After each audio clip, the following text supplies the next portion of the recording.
Саламатсыздар ма достар? Бүгін дайындаймыз біздің салатымыз рукола с наггетсами. Бұл рукола салаты өте пайдалы ағзаға, сол себептен осы салатты сіздермен бөліскенді жөн көріп отырмын. Ол үшін бізге алдын ала филеден туралған еті керек, өте жұқа етіп турайсыздар, және де оны мариновкаға қоюымыз керек 1 сағат, 1,5 сағатқа. Міне соны қазір біз салатымызды дайындамас бұрын мариновкасын жасаймыз. Ол үшін бізге 1 дана чеснок, аздап қана 1-2 қасық ас қасық майымыз және де лимон суы керек. Ал ендеше мариновканы жасау жолын көрсетейін сіздерге.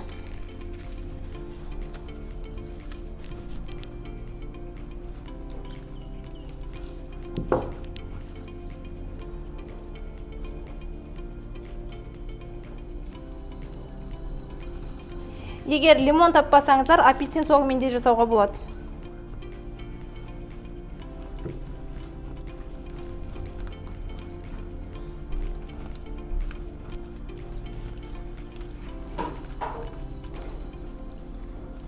Дәмдеуіштерге аздап тұз қосамыз.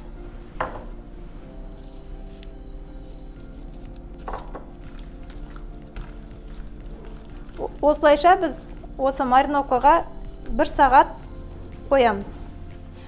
Қыздар, енді біздің рукола салатымыздың жаңағы біз мариновка жасаған тауық етін енді клярға аунатып пісіретін боламыз майда.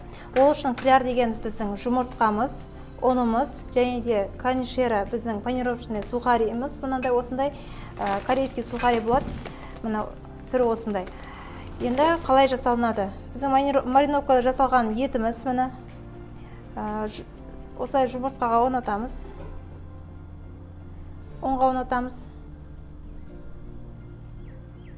Жұмыртқаға аунатып, қайта сухариға айналдырып аламыз.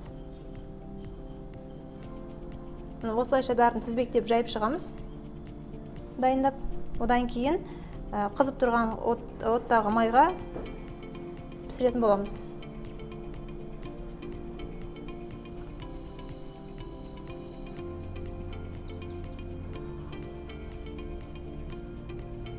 Мына қыздар, біз клярымызға аунатып алдық. Тауық етін енді қатты қызып тұрған майда қызарғанша, жақсылап ортасы шикі болмағанша пісіріп алатын боламыз. Міне қыздар, біздің мына наггетсімізді қазір қызып тұрған, көріп тұрғандай қызып тұрған майға қазір салатын боламыз. Осылайша қуырып аламыз.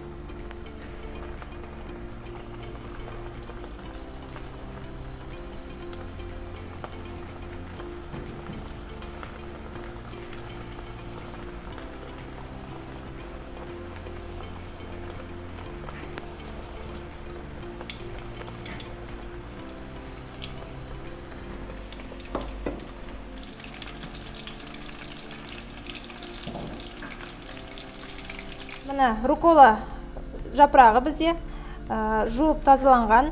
Енді осыған салат жапырағын қосамыз. Салат жапырағын жуан жағын алып тастаймыз.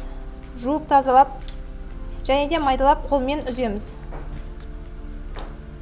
Қатты майдалап жібермейміз, себебі қазір заправка жасаған кезде өздері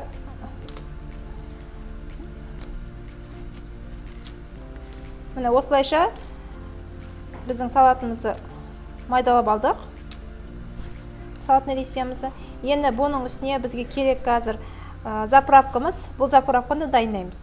Енді біздің рукола салатымыздың заправкасына керекті заттарымыз. Бұл оливка масласы 50 грамм. Бұл жерде біз 2 тарелкаға шығатын заправканы дайындаймыз қазір.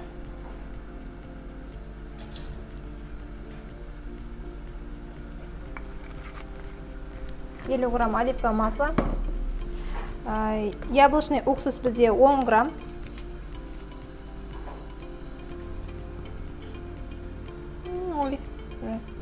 Көп қосылып кетті, ішіне айнымайды, ол 20 грамм қосылған.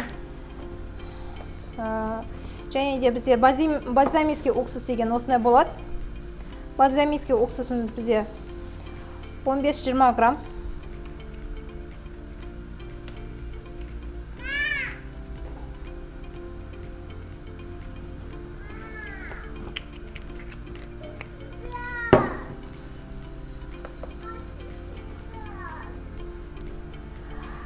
Енді қосатымыз бізде бұрыш, аздап қана бұрыш қосамыз. Енді қасықтың ұшымен ғана мед саламыз. Примерно ол бізде 5 грамм.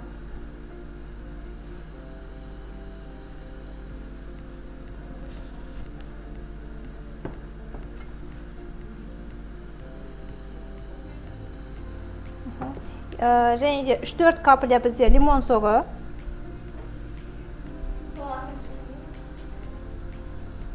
Осы 3-4 капля. Енді осыны жақсы араластырып, біз рукколамызға қосатын боламыз.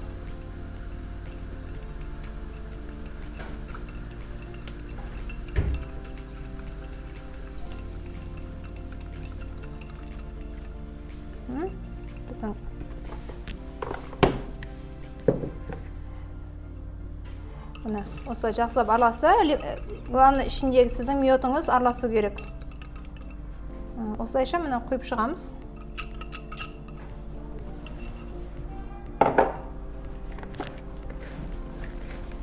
Жапырақты қатты мұжбаймыз. Тек қолдың саусақтың ұшымен барлық жеріне тиетіндей заправка араластырамыз. Осылайша біздің салатымыз дайын. Енді қазір тарелкаға салып сәнейтін боламыз. Мына қыздар, заправкасын араластырдық, енді тарелкаға саламыз.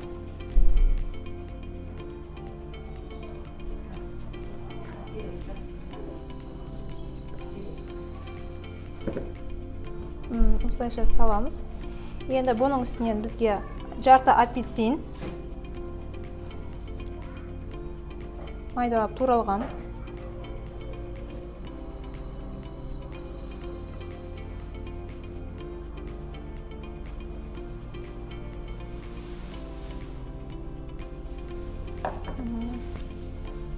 Одан бөлек бізде черри помидоры.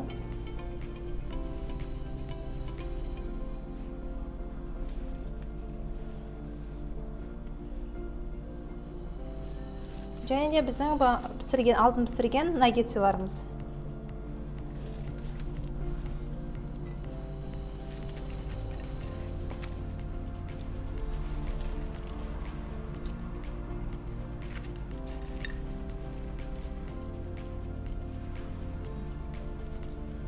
Енді бұның үстінен біз сырды теркадан өткіземіз. Майда теркадан.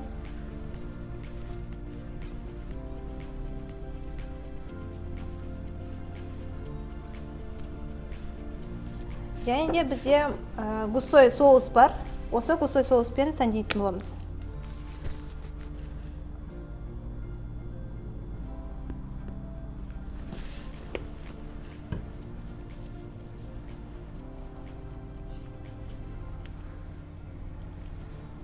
Мына қыздар, біздің руккола наггетсі мен салатымыз.